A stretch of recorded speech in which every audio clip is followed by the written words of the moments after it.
Grrr, errors from YouTube. They wouldn't. It said that my stuff recorded, but nothing happened. Twice. The first time it just didn't process. This time it didn't do anything. Now let's go through this for a third time. This is the re-upload. Okay.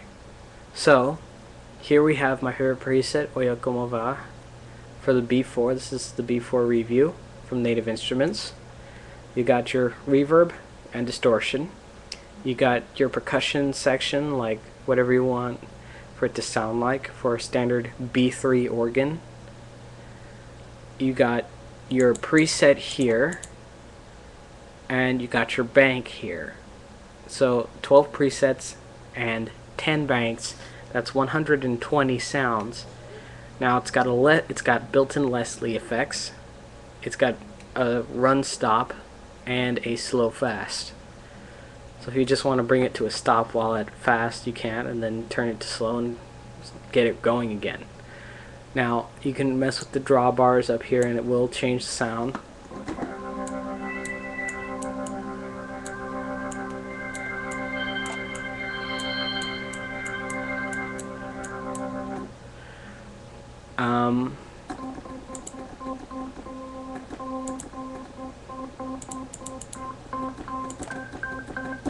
There we go, we got some percussion, and here's a vibrato. You can choose for it to be on the upper and lower levels, and also has a swell pedal, which you can either use that or you can use a MIDI controller if you want to.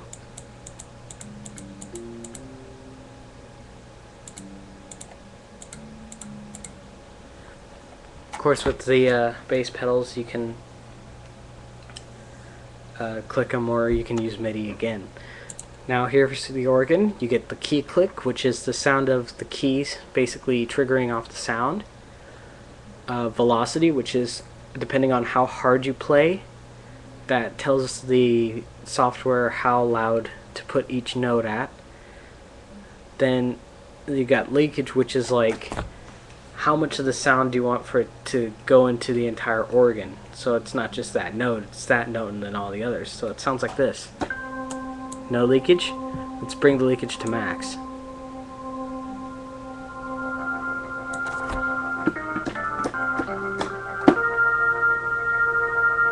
Which sounds good on some things, like a pad sound or something, but not always. Now here's your your bass pedals.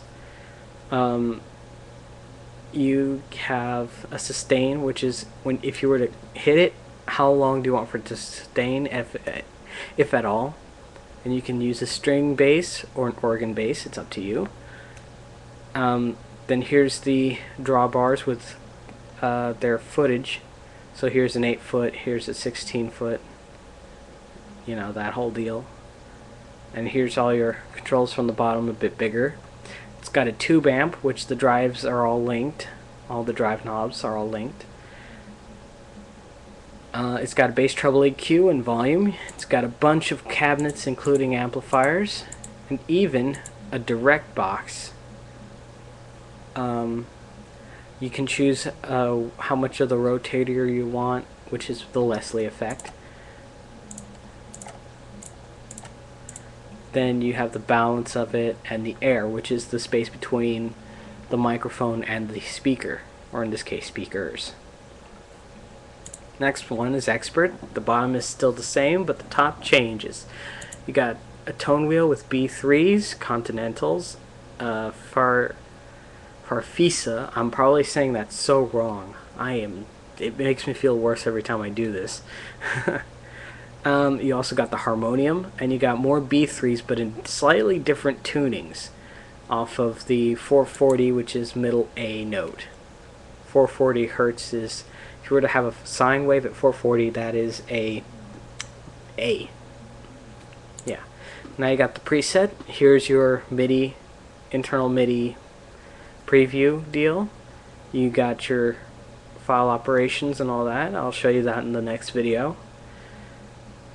You got all your presets to 120. Setup basically lets you have the options of what MIDI channels you want to use.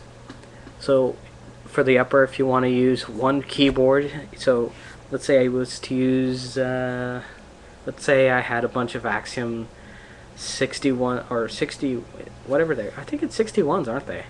Well, I only have the 25, so yeah, how should I know, right? So you get like the 61 for an upper and a lower, and you can have somebody else playing a third one as a bass, or you can get bass pedals, or make your own controller if you want to. Now, there are also controllers you can have, and here's all the drawbars, all the speeds and swells and all that deal. And you can select all that and make your own controller assignments. Mind you, in FL Studio, you'd have to still manually do it, which is a bit of a pain. So if you want a good organ, you're going to have to save it as a part of you're going to have to save it as a song. Anyways, now you also have transpose, and you also have two key splits between the upper and the lower keyboard, and the lower and the pedal.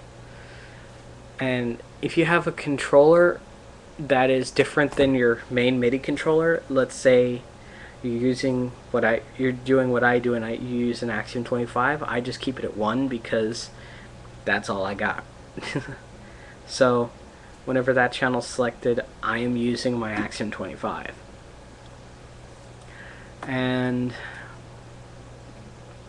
if I was to basically get another keyboard, or let's say I was to get just a control surface, I could use the control surface as the controller for all the pedals and, well, for all the drawbars, the switches, and the knobs.